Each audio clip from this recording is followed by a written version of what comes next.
Donc, juste vous parler un peu de moi puis parler du cours. Donc, je suis prof ici à l'école depuis 2 ans et demi. J'ai une formation en informatique, mais j'ai une formation aussi en psychologie organisationnelle, sociologie organisationnelle, puis en éducation aux adultes.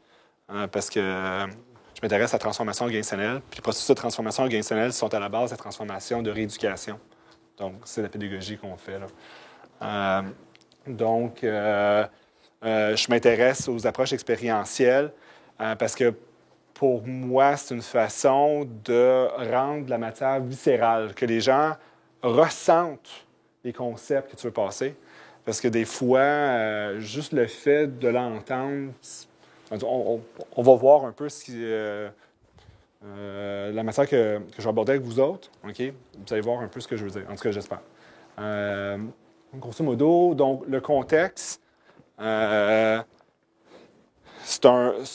c'est le cours de GTI, MTI 727. Je parle des 2 cours parce que finalement, on utilise certains des mêmes exercices au niveau du bac et la maîtrise. C'est un cours de projet de gestion intégrée en entreprise. Un cours d'introduction qui est donné dans un contexte de génie log TI. Okay? Donc, pas donné dans un contexte, mettons, de génie industriel. Très important parce qu'on a une clientèle qui est de type informaticien, ingénieur en logiciel. Okay? Ils n'ont pas de profil génie industriel. Okay? Puis ça peut faire une très grosse différence. Donc, juste pour voir qui, ici, a soit déjà utilisé un logiciel de gestion intégré ou a déjà configuré et implémenté un système de logiciel de gestion intégré. Levez votre main. 1, 2, 3, 4, 5 personnes. OK. Donc, la majorité des gens dans la salle n'ont jamais vu ça, probablement. Ou du moins, peut-être qu'ils en utilisent un, mais ils ne le savent pas. OK. Encore moins l'ont configuré. OK. Donc, les étudiants qui m'arrivent sont un peu dans la même situation. OK. Donc, vous êtes un peu à l'image d'un cours classique. Donc,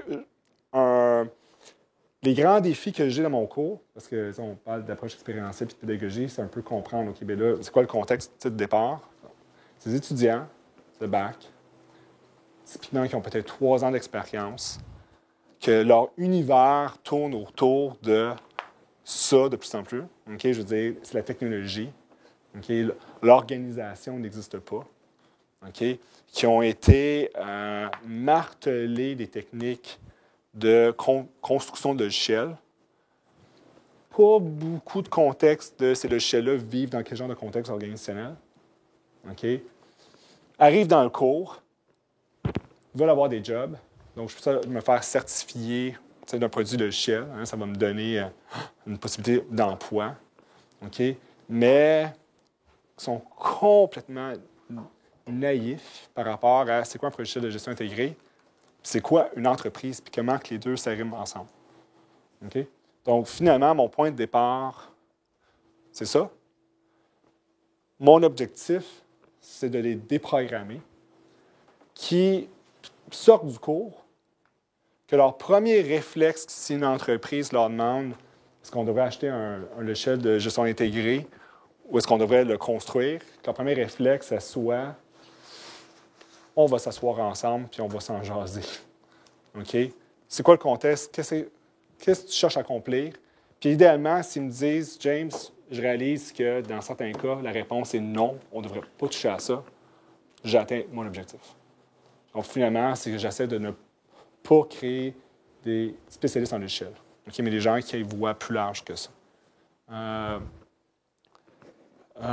L'autre grand défi que j'ai, c'est dans un espace très court, de les rendre sensibles à c'est quoi une entreprise, puis c'est quoi les enjeux d'une entreprise. Hein, parce qu'on va parler d'un système de projet de gestion intégrée, donc gestion, management, un aspect d'entreprise. Donc, il faut qu'ils vivent ça. Là, parce que là, ils ont passé leur formation là, à faire du code. Là. OK? Puis aussi, les amener dans un monde de management où que l'objectif d'une entreprise, c'est de ne pas implanter des logiciels, c'est d'offrir des services, c'est de faire de l'argent. Donc, comment tout ça s'insère dans une démarche organisationnelle? Donc le jeu que je fais, c'est le Paper Game. OK? C'est un jeu qui a été développé par l'HEC, par Pierre Majoric. Je ne me souviens plus son nom de famille. Pierre Majoric, c'est une des personnes qui est en recherche, mémoire est bonne, de l'évolution du développement de ERP Sim, qui est un serious game qui a été développé autour de SAP. Je fais référence à ça parce qu'à la Polytechnique, c'est Jean-François Michon, qui est une personne qui fait partie de l'équipe de Pierre Majoric, qui s'occupe du jeu dans le cours de Progiciel. OK? Donc, il y a de plus en plus d'organisations. Ici, à l'ETS, il y a Amin Chaban et Mustapha qui ont intégré ERP Sim dans leur cours de bac. OK? Donc, ça commence à être un peu partout. En tout cas, donc, le Paper Game, c'est un premier jeu pour initier les étudiants à la problématique de logiciel de gestion intégrée. OK? Très simple. Un logiciel de gestion intégrée, c'est un logiciel qui permet à une organisation de gérer les activités classiques, noyaux, OK? Comptabilité, ressources humaines, approvisionnement, donc achat de biens, etc., vente, puis inventaire, production. OK? Grosso modo, on a un ERP ici à l'école. Son nom s'appelle Saphir. OK? La majorité des entreprises ont un logiciel de ce type-là à envergure variable. OK? Donc, les étudiants arrivent, premier cours, je leur dis « Excellent, vous êtes tous chanceux, vous venez juste d'augmenter drastiquement dans votre carrière. Je vous nomme tous vice-président. Hein? Puis en fait, vous avez une équipe de 4, vous avez tous des VP qui vont prendre des décisions. OK? Puis votre compagnie, c'est une compagnie qui va transformer du papier blanc, OK, en 6 carreaux, hein, des feuilles de 8 pieds par 11 en 6 carreaux. Hein? Pourquoi que je les mets dans ce contexte-là? Parce qu'un ERP sert à aider à gérer une entreprise pour prendre des décisions. S'ils ne savent pas c'est quoi gérer une entreprise, bien finalement, on parle de quelque chose qui est complètement abstrait. Hein? On peut parler d'écran, on peut parler de fonctionnalités, mais il faut qu'ils vivent l'expérience, aussi minime que ça soit, de gérer une entreprise. Okay? Puis le paper game, finalement, sert à ça. Donc, la compagnie, donc typiquement, c'est un groupe de 4. 5, ça pourrait passer, mais 4, c'est mieux. OK? Matière première, feuille de 8,5 par 11 qui doit être transformée en petits carrés. Hein? Je leur prépare les petits kits que je mets sur les tables. OK? Pas tellement cher. Hein? C'est une paire de ciseaux, c'est 4 couleurs de sticky différents. Ça prend une feuille rose. Le kit coûte en bas de 10 $ probablement. OK? Hein? Une entreprise vit dans un contexte socio-économique. Il y a des clients et des fournisseurs. Dans le jeu, je suis le fournisseur de matières premières. Je suis les clients. Donc, je vends le papier et j'achète les produits finis. OK? Donc, eux, ils doivent vivre dans ce contexte-là. Ils commencent avec une feuille de papier et 10 $. OK? Puis en fait, les post-it ont différentes utilités dans le jeu. Je n'expliquerai pas chacune des utilités, là, mais il y a des post-it que tu t'inscris la quantité d'argent que tu as. OK? Puis il y a certaines post-it que tu inscris combien de papier tu vas acheter, puis combien de produits finis tu veux vendre. OK? Oh! Règle du jeu. Les équipes ont 10 minutes pour s'organiser. Écoute, c'est simple. Prendre du papier puis de découper en 6 morceaux. OK? Je veux dire, là, S'ils ne peuvent pas gérer ça et s'organiser autour de ça, il y a un problème. OK? La durée du jeu, environ 30 minutes. La simulation est constituée de 10 tours de jeu, 2 minutes chaque. Une pause de 5 minutes en plein moitié. Il y a un autre besoin. OK?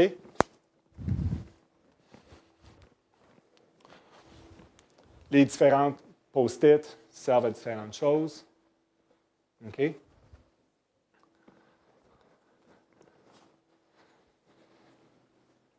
Le jeu se défile en différentes étapes.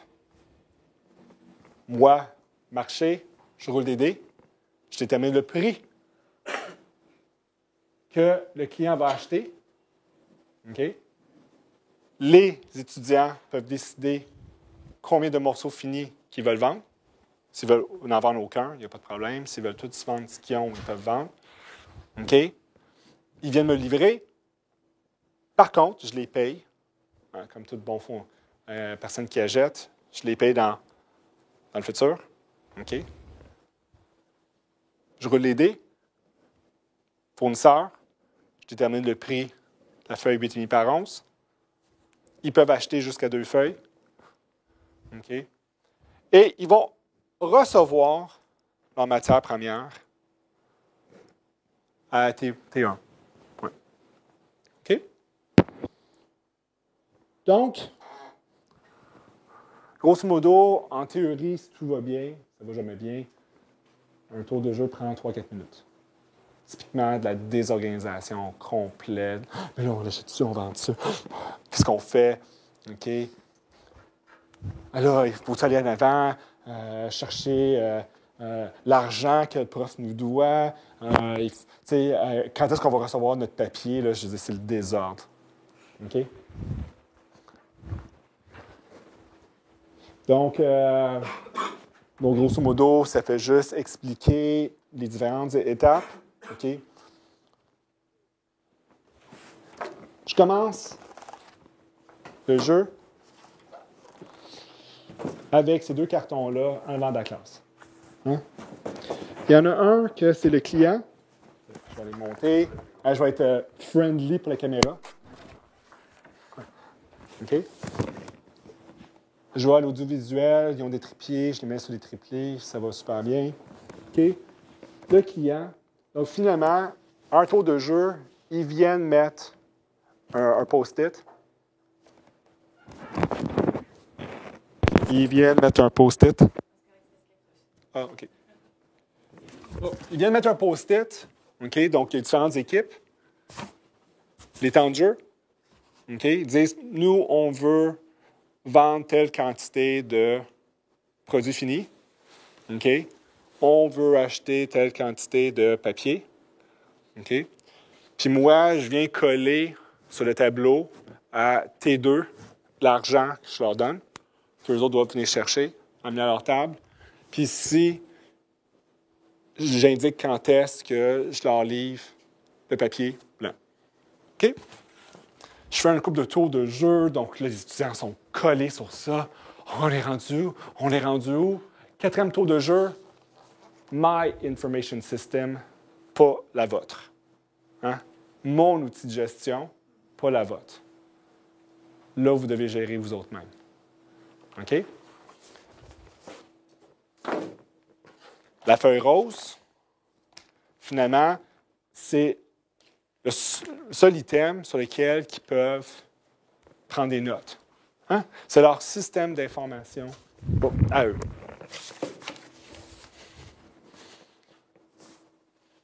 Fais la simulation, fais la simulation, fais la simulation. J'arrête en plein milieu. Êtes-vous rentable? Rentable. Attends une minute. Ils sortent leur sticky, cherchent, ça veut dire quoi rentable? Combien d'argent qu'on a? Combien d'argent qui va s'en venir? Est-ce que rentable veut dire l'argent est-ce qu'on inclut l'argent qu'on doit? Est-ce que ça inclut l'argent qu'on va recevoir? Et là, nos produits finis valent quoi?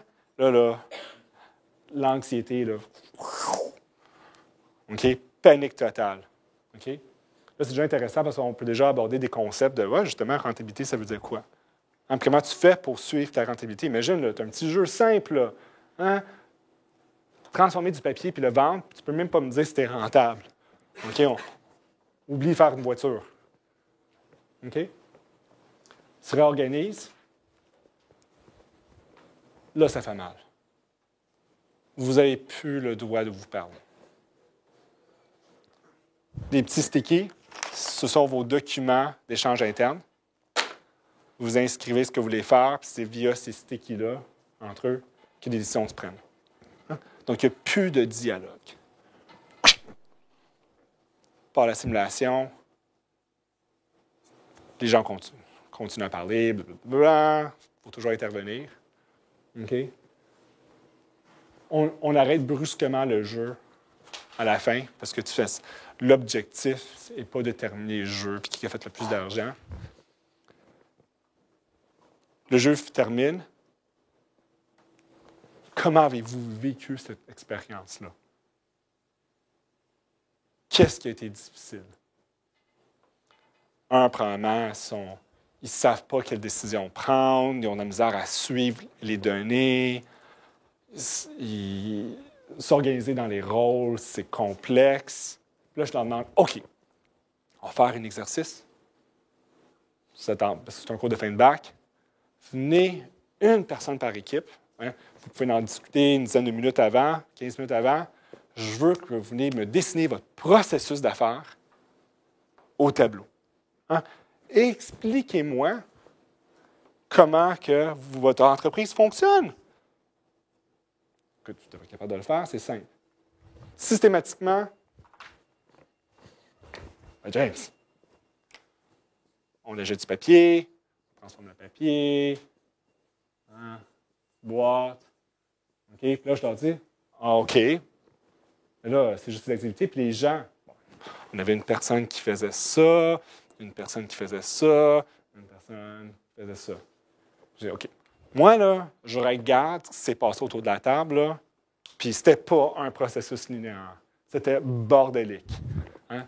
Donc, finalement, l'organisation n'est pas les boîtes, c'est tout l'espace blanc autour des boîtes. C'est là que les vraies choses se passent. OK? Qu'est-ce qui va solutionner votre problème? Mais James, un logiciel? OK? Ça, c'est typiquement à la fin du premier cours. Le deuxième cours, je les mets sur la plateforme de ERP Sim. C'est un logiciel de gestion intégrée où que le jeu, c'est 4 personnes qui gèrent une compagnie qui fabrique des boîtes de céréales. OK? Muslix. 4 saveurs différentes. Muslix nature, Muslix aux fruits, Muslix aux fraises. La compagnie commence avec une quantité d'argent, commence avec un certain inventaire. Puis, à travers le jeu, les étudiants apprennent à gérer les prix, à suivre le marché. Donc, au début, ils ont l'inventaire qui font juste écouler leur stock. Dans la deuxième partie de la simulation de jeu, là, ils doivent décider quels produits qu'ils vont fabriquer. Donc, ils commencent dans leur inventaire avec la matière brute. Puis, dans la troisième partie, il faut qu'ils décident qu'est-ce qu'ils vont commander. Okay? Donc, les inventaires sont déjà organisés pour avoir ce processus-là. Souvent, ils sortent de cette simulation-là complètement épuisés, brûlés, perdus. Mais là, James, on ne savait pas quelle décision prendre, on ne savait pas quoi acheter, quoi vendre, c'était bordélique. Le système d'information ne nous aidait pas. C'était pire. On était inondés d'informations. Okay, on ne savait pas quoi regarder. Là, je leur dis, hey, c'est super intéressant. Donc, voyez-vous, autour du paper game, vous avez une dynamique, vous avez comme des discussions, des dialogues. C'est comme ça que vous réussissez à fonctionner. C'est-tu la même chose pour la simulation? Oui. Je dis, imaginez, moi, j'ai travaillé pour la Banque nationale, que chacun de vous, vous aurez été dans des buildings séparés, probablement dans des villes séparées. Puis la seule façon de vous communiquer un avec l'autre, qui était différent des sticky, c'est par écran informatique. Est-ce que c'est raisonnable? Ça peut-tu fonctionner? La réponse, c'est non. OK? Donc, dans l'espace de 2 cours, les étudiants vivent viscéralement c'est quoi les enjeux de prise de décision, hein, d'être dans l'inconnu d'un marché, puis d'être obligé de prendre une décision aussi simple de mais je mets mon produit à quel prix? Ah, j'en ai plus en stock. Qu'est-ce que je fabrique? OK? Comment que je gère mon processus de fabrication? Que le logiciel vient jouer un rôle là-dedans. Puis là, il réalise que finalement, le logiciel ne donne pas de solution miracle. Même à la limite, il inonde la personne d'information. Donc, quand ils rencontrent des utilisateurs, puis les utilisateurs, ils ne savent pas c'est quoi leur requis, ils changent d'idée sans arrêt, mais c'est normal, tu l'as vécu, tu ne savais pas ce que tu voulais. Puis en fait, à mesure, puis dans le cours, je montre certaines fonctionnalités mais à mesure que je leur montre une fonctionnalité, oh, mais finalement, j'aurais pu faire ça en place. Puis là, ils sont toujours en processus de changement puis d'adaptation au produit. Finalement, ce qui me permet d'aborder un autre volet dans le cours, qui est la gestion du changement puis l'évolution adaptative autour des technologies. Genre de matière que je voudrais faire dans un cours magistral, impossible. Impossible. Je pourrais communiquer intellectuellement. Okay, c'est complexe, la prise de décision. Dans un marché, beaucoup de paramètres à prendre en considération. Puis l'organisation du travail est difficile, mais... OK? Là, ils vivent. OK? Donc, grosso modo, le paper game, petit jeu simple, gratuit. On voit grosso modo le processus de bout en bout. Je vais le faire à chaque section. En fait, depuis 2 ans maintenant, je fais le paper game, je fais ERP Sim. Les étudiants apprécient énormément. C'est un peu de logistique, par contre, parce que tu dois prendre un ensemble d'étudiants qui n'ont jamais utilisé un ERP, puis à l'intérieur de 10-15 minutes, il faut que tu aies un environnement installé, fonctionnel, pour pouvoir travailler. Mais c'est réel pour eux. C'est amusant. C'est concret. Ils en veulent plus. Grosso modo, c'est ma petite histoire, mon petit show. OK? Donc, peut-être juste pour terminer, petite présentation en avant, là. L'approche expérientielle versus, mettons, une approche active. Je connais moins l'approche inversée, donc je ne peux pas vraiment me positionner par rapport à ça. Mais c'est de l'immersion de la personne dans une expérience qu'après ça, tu analyses l'expérience qu'ils ont vécue. Puis de là, il y a des apprentissages qui sont faits. Donc, l'objectif n'est pas de transmettre énormément de concepts. C'est basé sur le principe de... un étudiant n'est pas une cruche vide que toi, en tant que professeur, tu remplis avec de l'eau. C'est l'étudiant, c'est un buisson que tu dois allumer, OK, finalement. Puis, ça se pourrait que tu ne sois pas capable de l'allumer, mais il faut que l'étudiant joue un rôle actif, OK? Donc, chacun des étudiants vont sortir de l'expérience avec des apprentissages différents, parce qu'ils vont interpréter leurs expériences. Puis souvent, cette interprétation-là continue même à l'extérieur du cours, hein, parce que finalement, ils décortiquent cette anxiété-là qui a été générée. Mais dans le contexte de mon cours, je ne cherche pas à faire des spécialistes d'ERP. En fait, je cherche à créer des gens que quand ils vont rentrer en entreprise, ils vont être sensibles à l'entreprise, puis ils vont être en mesure de dire « j'ai atteint mon niveau d'ignorance et d'incompétence. Il faut que j'aille voir un autre spécialiste. » OK? Je trouve que le rôle d'ingénieur, c'est un rôle qui se prête bien à ça, d'être une colle en différentes sphères d'activité. Donc, question? Oui. Est-ce que vous faites des retours régulièrement sur les jeux, comme par exemple sur les leçons qui ont été tirées des jeux pendant le reste de la session? Pas de façon explicite. Il y a un bon enchaînage entre le paper game et ERP Sim. Grosso modo, la matière du cours, la façon qu'elle avance, on fait ça. Après ça, je leur pose la question. Après ça, OK, bien là, on met un RP en place. OK, mais là, la poche n'est pas infiniment profonde. Donc, la question, c'est on met notre argent où? Ça me permet d'introduire les notions de gestion stratégique, puis développer des capacités au sein de l'organisation à générer de la valeur ajoutée, aller chercher un avantage concurrentiel, que là, on va aborder. Donc là, ces gens disent, OK, mais James, on a vu comment c'est gros, puis on met quoi en place en premier? Bien, au moins, ils peuvent s'appuyer sur leur expérience, mais moi-même, je ne le connecte pas directement. Si vous vous en souvenez dans la simulation, c'est peut-être quelque chose que je devrais faire. Quoi dire? Il y a comme un genre de dialogue, une trame de fond qui se crée naturellement parce qu'ils vivent une expérience intense dans les 2 premiers cours, puis veut pas, ça perdure un peu. Là. Après ça, j'aborde la sélection puis l'implémentation. OK, donc vous avez décidé où c'est que vous voulez implémenter un RP dans votre organisation. Maintenant, la question, c'est comment vous mettez ça en place, c'est quoi les différentes options, etc., etc.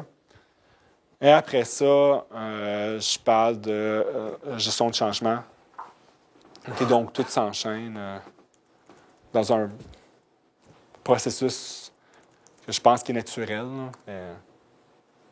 Donc, les jeux que vous utilisez, c'est juste 2 jeux dans les 2 premiers cours de la session, puis ça alimente les étudiants à aller chercher l'information pour le reste de la session. Serious Games, oui. Okay. Il y a des activités expérientielles que j'utilise, mais qui ne sont pas nécessairement des Serious Games. Je vais utiliser comme des techniques d'études de cas. Il y a un super beau que j'utilise.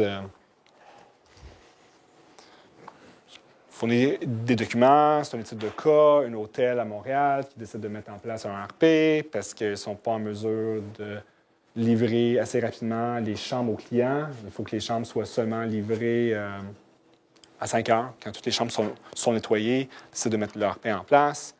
La personne qui fait le ménage, de faire le ménage de la chambre, appuie sur un bouton sur le téléphone, la réception est informée, il devrait en théorie pouvoir donner la chambre. 6 mois plus tard, il n'y a pas personne qui paye sur le bouton. Qu'est-ce qui se passe? Puis là, on aborde la notion de gestion de changement. J'essaie de décortiquer avec eux. Donc, ça, c'est le genre d'activité que je vais faire en classe. Je crée des situations pour les confronter. Comme exemple, dans cette situation-là, les étudiants vont dire mauvaise décision de management, pas les bons requis, blablabla. Puis là, je leur arrive sur le côté. Là, avant que les RP soient en place, qu'est-ce qui empêchait les personnes qui faisaient le ménage d'appeler la réception quand ils avaient fini? Finalement, le comportement n'a rien à voir avec le système d'information. Okay? Il y a des enjeux de dynamique organisationnelle qui sont en place, puis le système d'information se fera de compte, mais je veux dire, il aurait pu faire, nettoyer, puis appeler le téléphone. « Hey, la chambre est prête. Okay? » Donc, ça permet de les confronter à des dynamiques organisationnelles. Tu vois, genre un peu. Est-ce qu'il y a des types d'apprenants à qui ça convient très bien et d'autres à qui ça convient pas très bien? Le problème, j'ai pas eu l'opportunité, j'ai pas pris le temps non plus de commencer à faire une analyse, mettons des différents profils de MBTI ou le cycle de Kolb, puis te dire, OK, ben toi, tu pars où, puis si tu es adapté, etc. Là. C'est quelque chose à faire. Par contre, je dirais, en général, je sens au début une certaine friction. OK? On prend des étudiants qu'on met dans un processus d'éducation pendant 20 ans, OK? Où qu'on a clairement défini le rôle du professeur et de l'étudiant, puis là, tu changes le rôle. Oh boy, mais là, c'est pas sérieux comme cours, mais là, tu es supposé être en avant, écoute, tu ne connais pas sa matière, c'est quoi ces choses-là? Puis il y a comme ça qu'il faut que tu déconstruises au début. Avec des serious games, par exemple, typiquement, ça va relativement bien. Okay, au début, ils ne sont pas certains. Je trouve qu'en général, mes expériences de classe vont être beaucoup plus riches si les gens sont engagés dans leur processus d'apprentissage. Hein? C'est sûr que s'il y a quelqu'un qui est juste là, puis c'est comme l'équivalent de punch in, punch out au travail, ils viennent au cours juste pour faire leur temps, pour avoir leur crédit, ça fait des discussions très, vraiment peu intéressantes.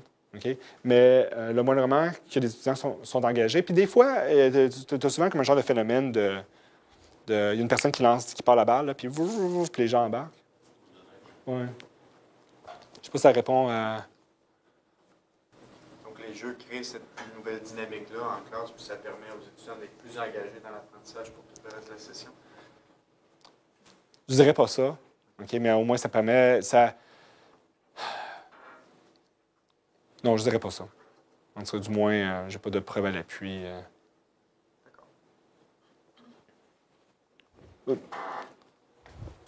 J'avais posé la question par rapport au risque. Est-ce que tu as vu des risques dans les cours quand tu appliques cette méthode ou des problèmes qui peuvent t'arriver liés au fait, par exemple, tu parlais beaucoup de chaos, les étudiants sont angoissés un peu. Est-ce que ce sont des risques pour gérer un cours magistral? Mais tu sais, en fait, tous ces symptômes-là, c'est ce que tu veux. Si tu n'as pas le chaos et tu n'as pas l'anxiété qui s'installe dans la classe, c'est pas réel. Maintenant, toi, en tant que professeur, comment tu gères la situation, c'est une autre paire de manches. On s'entend que c'est quand même des jeux que j'appelle psychologiquement safe. OK? C'est pas... J'ai eu des cours en expérience de dynamique de groupe.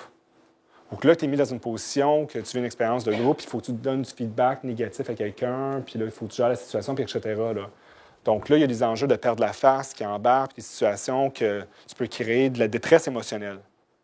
Ça, c'est toute une autre paire de manches. Ici, c'est de l'énergie folle. Okay? Donc, il n'y a pas de risque psychologique aux gens.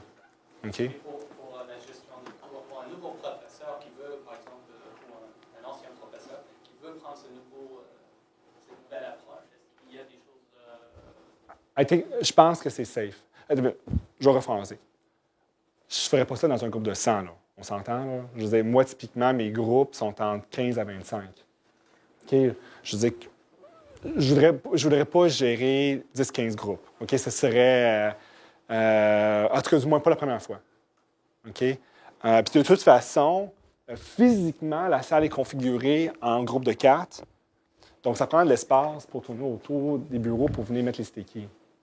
Okay? Mais s'il y a assez d'espace pour ça, non, ça va relativement bien. Je te dirais, celui qui est le plus risqué, c'est celui de ERP Sim. Parce que là, déjà, tu responsabilises les étudiants, parce que les étudiants doivent arriver avec un poste, leur poste à eux, dans certains cas, configuré d'avance pour que quand on arrive, tous les enjeux de connectivité peuvent être débogués pour qu'on puisse partir à la simulation. Ça, puis il y en a toujours une couple qui arrive. « Ah oui, il fallait télécharger le logiciel. Puis là, ça, c'est l'énergie négative. Parce que là, tu as le 3/4 de la classe qui commence à grogner. Parce que ça, c'est moins intéressant. Ça. Mais ça c'est... Configuration de la classe, vous pouvez déplacer les tables et les chaises? Oui. Bon, de toute façon, je me donne le droit de le faire. Mais c'est pas comme ici. Là, il y a plusieurs des salles qu'on a en bas de 40 personnes. C'est des tables de 2 collées un à côté de l'autre. Ah oui, une salle comme ici, là, oublie ça. Le paper game, là, ça serait l'enfer. Et quand vous avez parlé d'organisation... Excuse-moi une minute. Je ne devrais pas dire ça. Dans la formation que Pierre Majoric donne à l'HEC, les salles à l'HEC, c'est proche de l'Université de Montréal, sont de cette configuration-là. Puis on a réussi à le faire. OK? Mais c'est sûr que tu en as qui sont aux côtés de la table, puis là, tu essaies de travailler, puis ça fait beaucoup de mouvements. OK? Puis on était peut-être quoi? 35 personnes, 40 personnes. Mais tu vois, Pierre Majoric, à ce moment-là, il y avait quelqu'un pour l'aider, donc il était 2. OK? Je ne le ferai pas tout ça, je pense. d'organisations, est-ce qu'il y en a à prendre en exemple, que ce soit ici ou à l'international, des organisations qui utilisent des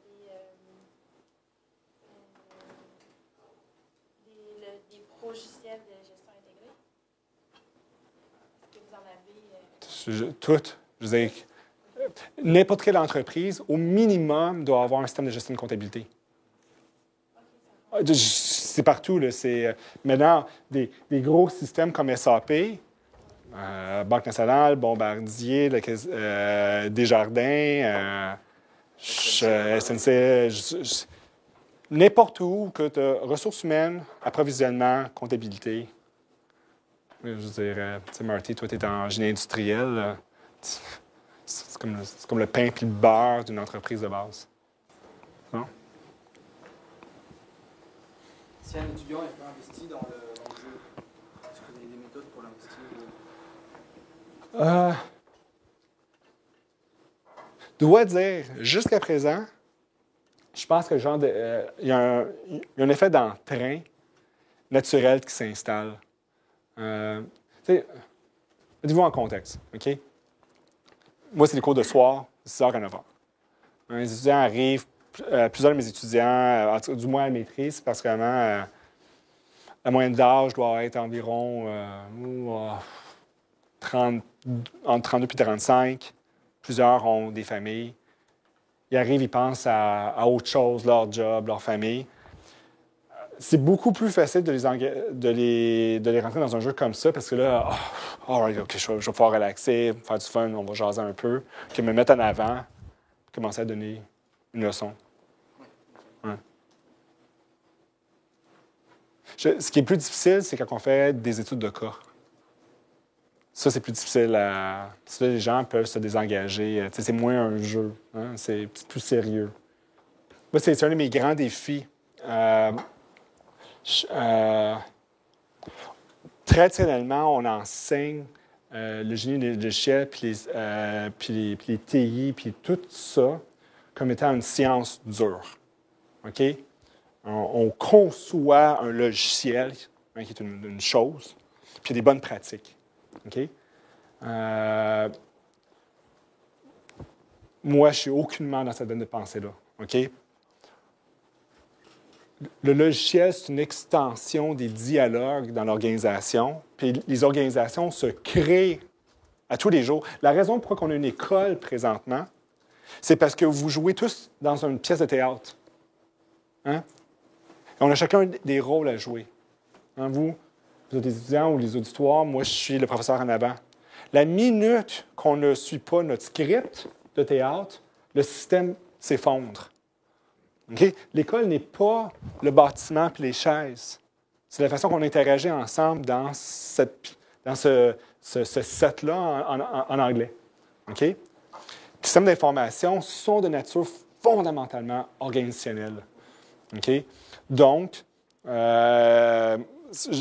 d'essayer de sensibiliser les gens qu'on les a inculqués en pensant très machine, logiciel, c'est un défi. Peut-être juste à partager, moi, d'un de mes cours que je fais, je donne un projet avec des requis. Pour moi, c'est une autre forme d'apprentissage expérientiel, okay? En informatique. Donc, je leur donne des requis, je leur donne un gabarit, je leur dis, je suis client. Vous me fournissez une solution. OK? Pour ça, je leur dis, qui va juger si la solution est bonne? Qui a la vérité par rapport à l'interprétation des requis? Systématiquement, les étudiants partent, ils viennent pas me voir. C'est ça que tu voulais dire, c'est ce qui était marqué, puis etc. Donc, tu as pris pour acquis que, magiquement, j'ai transmis tout ce que j'ai dans ma tête, mon savoir, dans des mots que tu vas comprendre comme moi, je voulais que tu comprennes. Ceux qui sont en pédagogie, hein, c'est la nature constructiviste de la société, de la réalité. Chose qu'on n'aborde pas typiquement en sciences hard. Okay? Donc, je les confronte à ça. C'est... Ça, typiquement, les étudiants, au début, sont extrêmement choqués. C'est là que j'ai de la misère. Parce que là, tu casses le cadre. Mais là, c'est pas correct, tu aurais dû me le dire depuis le début. Mais je te l'ai dit au début, mais tu l'as pas saisi. Il fallait que tu le vives. Là, tu l'as vécu, puis ça fait mal.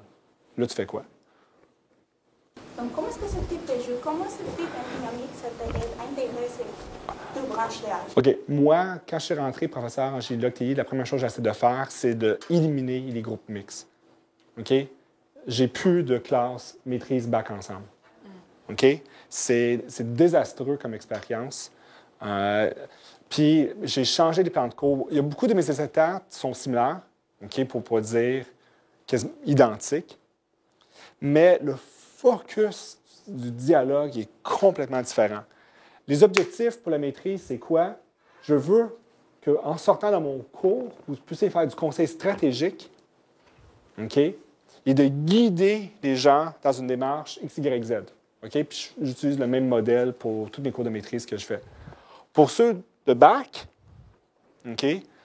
Donc, à toute fin pratique, à cause que je suis dans des cours de système d'information en entreprise, commerce électronique, ERP, etc., c'est quasiment un cours de management et de sociologie que je repackage pour des gens en ingénierie. OK?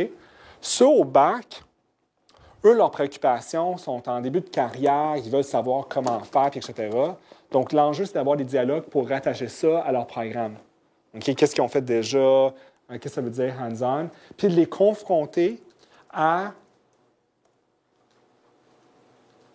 pas des enjeux de prise de décision que ceux de maîtrise doit faire, mais au détail. Un super bel exemple, c'est un cas qui est arrivé cette session-ci. À quelque sorte, c'est un peu troublant, mais c'est drôle aussi. Je donne un cours de commerce électronique. Dans le cours de commerce électronique, je leur demande de me créer une solution. OK? Puis la solution de commerce électronique, un des requis, ça doit s'intégrer avec Amazon pour pouvoir, sur leur site, présenter des produits d'Amazon complémentaires. Parce qu'Amazon, c'est un partenaire. Amazon offre de l'argent pour le marketing que tu fais sur leur site. Donc, de vivre cette expérience-là. Il y a une équipe qui sont intégrées avec Amazon. Puis pour intégrer avec Amazon, il faut que tu crées un compte, etc. Puis ils ont toutes mis ces informations-là dans leur logiciel, puis ils ont mis sur un partage de code source en ligne que quelqu'un a trouvé et a décidé de prendre son compte et a commencé à faire un ensemble de choses pas trop catholiques. Et l'étudiant reçoit un courriel, bing, bing, bing, bing, bing, vous êtes rendu à 3 000 $ de frais. L'étudiant se met à paniquer. Contacte Amazon, explique le contexte, etc. Amazon laisse tomber. Puis là, j'ai regardé l'étudiant, puis je dis, tu sais, je suis content que ça ait fini comme ça, mais si tu étais une personne dans une entreprise, une petite PME, puis tu faisais un site de commerce électronique, puis tu avais fait ce que tu avais fait, c'est ça qui aurait arrivé, là. Il aurait fallu que tu débourses des milliers de dollars. Je dis, écoute, j'ai jamais pensé à ça. Donc, les enjeux de créer un site web de commerce électronique, c'est pas juste être capable de créer des lignes de code. Tu as des enjeux d'affaires puis de risques qu'il faut que tu gères. Cet étudiant-là, il changeait la vie, là. OK? Donc, J'ai une question par rapport à l'abstraction pour les jeux. Parce que finalement, c'est une abstraction d'un domaine. Si je peux dire ça comme ça, là, ouais. Ça donne une expérience du domaine très rapidement aux étudiants. Est-ce qu'il y a d'autres jeux pour d'autres domaine? domaines, Il y a le Beer Game, le Forest Game, qui sont des jeux classiques. Je vais te répondre. Oui, bien, en construction aussi, relativement à l'approche de gestion ligne, il y a le jeu Technion LeapCon qui peut être utilisé. C'est de construire des blocs appartements. Donc, c'est un peu le même principe que le paper game. Tu vois, comme moi, à ma prochaine session, je donne un cours sur l'ingénierie des entreprises, qui va aborder dans un des cours l'organisation du travail puis le lien comment les gens s'organisent autour des technologies. Puis une des simulations qui existe, c'est le Starship, où que finalement, tu prends la classe, tu l'organises dans une chaîne de processus de fabrication. OK? Écoute, c'est du pliage de papier, puis du dessinage sur du papier, grosso modo. Donc, tu as ceux qui coupent le papier, tu as ceux qui plient le papier, tu as ceux qui assemblent le papier, puis tu as ceux qui dessinent. Oui, c'est ça. OK? Puis, à travers de plusieurs simulations, les gens vivent des expériences ou que sont complètement sont vexés par leur tâche. Là, je ne passerai pas 4 heures à juste découper du papier. Le même sentiment que les gens qui rentrent le matin qui disent moi, il faut que j'enlève 3 quarts de mon cerveau parce que ma job, c'est juste ça. Okay? Donc, ça les fait vivre ces genres de choses-là. Donc, il y a des jeux. Je trouve qu'en génie industriel, je te regarde, Marty, je trouve qu'il y a beaucoup plus de jeux qui ont été développés à cause des principes organisationnels. Hein. Mais tout ce que je connais, c'est des jeux plus de. Être appliqué à d'autres catégories d'âge, par exemple à des élèves, donc à des étudiants qui vont. dont les objectifs sont différents. Donc, pour des étudiants, c'est pour le marché du travail et tout. Pour des élèves, c'est un peu différent. Puis que tu sois en pédagogie, vous me corrigerez, là. Ma compréhension, c'est que fondamentalement, la façon qu'on enseigne, l'enseignement magistral, dans plusieurs cas, c'est un type d'enseignement qui est dysfonctionnel. Les gens ne pensent pas comme ça, n'apprennent pas comme ça. Okay? L'homme qui a sorti des cavernes, là, puis en vivant des expériences, a conçu des choses. Okay? Puis on est câblé pour bien fonctionner dans un mode comme ça. Donc, il y a des jeux expérientiels à tous les niveaux. Tout le programme de pédagogie orienté projet qui a eu lieu au niveau des écoles primaires, finalement, c'était une approche expérientielle qui a complètement dérapé là, pour des raisons de mauvaise implémentation. Là, mais donc, ça s'applique à tous les âges. Ils vont prendre ça comme jeu, non pas pour apprendre. Non, en fait, c'est... OK. La meilleure façon de l'expliquer, c'est... L'approche expérientielle a été développée par une personne qui s'appelle Kolb. Je ne me souviens plus c'est quoi son premier nom. Puis, grosso modo, ce que ça dit, c'est qu'une personne doit passer par 4 phases. OK? Il doit vivre une expérience concrète sur laquelle il réfléchit. Qu'est-ce qui est arrivé?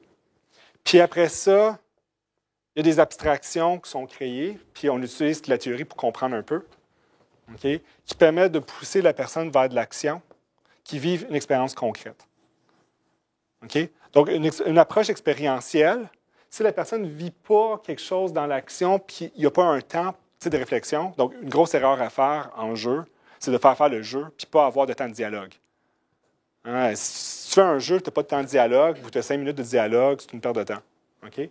Puis, si tu ne recadres pas le dialogue avec des concepts, c'est une perte de temps aussi. Tu sais, de juste dire aux gens, comment avez-vous vécu ça? Hein, c'était-tu le fun? Qu'est-ce que vous avez appris? C'est pas assez. C'est, OK, vous avez vécu ça, étant donné tel genre de concept qui existe, voici comment on peut regarder ça sous telle angle, telle angle. Dans les implémentations qui ne sont pas efficaces, bien, c'est parce qu'il y a des étapes qui ont été complètement enlevées. Donc, ils vivent l'expérience, rien de plus.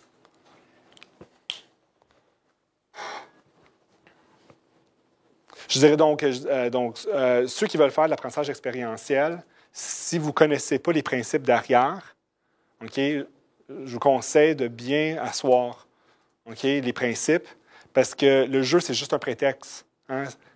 Ça crée une dynamique, mais après ça, il faut savoir comment travailler cette dynamique-là pour le processus d'apprentissage. Hein? Faire le jeu est un moyen, n'est pas une finalité. Puis des fois, on oublie ça. Je voudrais savoir si tu avais une référence à suggérer pour bien s'informer sur l'approche. C'est un livre ou c'est le processus d'apprentissage de Kolb et Fry. OK, c'est ça. Oui, je le mets dans la réponse. Ouais. Il y a un autre livre aussi que j'ai trouvé fort intéressant. Ça s'appelle Types and Tiger Stripes, je pense. Kolb, tu risques d'avoir de la misère à trouver le livre, par exemple, parce que c'est un livre qui... Ben, en tout cas, peut-être, je ne sais pas si c'était reprinté. Là, en tout cas, il faudrait regarder sur Amazon. L'autre, peut-être je vais envoyer cette information-là, à moins que quelqu'un veut regarder sur Amazon, puis on peut avoir le titre exact. Puis il revient à la question que tu as posée tantôt. OK? On le sait que selon certaines théories de la psychologie de la personne, OK, qui aurait 16 profils d'apprenants. En tout cas, 16 profils de personnes. Ce qu'on appelle le Myers-Briggs type. OK? Pourquoi 16? Il y a 4 dimensions. Les gens introvertis, extrovertis versus des gens qui sont plus pensés versus, je ne veux pas dire émotionnels, c'est une déformation. Quoi? Non, sensation, c'est l'autre. C'est plus les gens qui sont sensoriels versus ceux qui sont plus dans l'imaginaire, si on veut. Intuitifs. OK? Les approches magistrales, d'avoir quelqu'un qui s'assoit, qui écoute quelqu'un, la théorie, donc j'ai des généralités, okay, pendant 3 heures, ça répond aux préférences de 1 des 16. OK? Donc, dans ce livre-là, aussi, il permet de décortiquer ce que ça veut dire dans ce contexte-là. Puis, si quelqu'un lit le livre de Kolb, il y a moyen de faire des liens entre les deux, okay, qui permettent de mieux gérer la situation. Hein, parce que tous ceux qui sont plus abstraits vont avoir une préférence à mettre un focus ici. Je m'en fous de l'expérience, là. Fais juste me donner la théorie. Puis ceux qui sont plus sensoriels vont avoir tendance à se concentrer sur ça. OK? Donc, ça, c'est un autre livre qui n'est pas tellement cher, là, c'est comme une vingtaine de piastres que je recommanderais. Il me semble que c'est Types and Tiger Stripes. Ouais. Ça, en fait, là, ce que je partage avec vous, puis c'est important de bien comprendre la théorie derrière les actions qu'on pose. Toute action qu'on pose dans un groupe est une intervention sociale. Il faut comprendre les impacts, les dynamiques. Hein? Ceux qui connaissent le Lean, hein, souvent, on enseigne des écoles de génie, des approches d'optimisation de processus basées sur Lean, parce qu'on pense que le facilitateur du dialogue, c'est juste un clown, puis il fait juste amener les gens à travers un ensemble d'étapes. Mais non, le facilitateur gère une dynamique de groupe, qui veut dire que quand on tombe dans un mode expérientiel, on est dans un mode d'intervenant de groupe, de dynamique de groupe. On n'est plus dans un rôle de présentateur unidirectionnel. Donc, le rôle du professeur change complètement.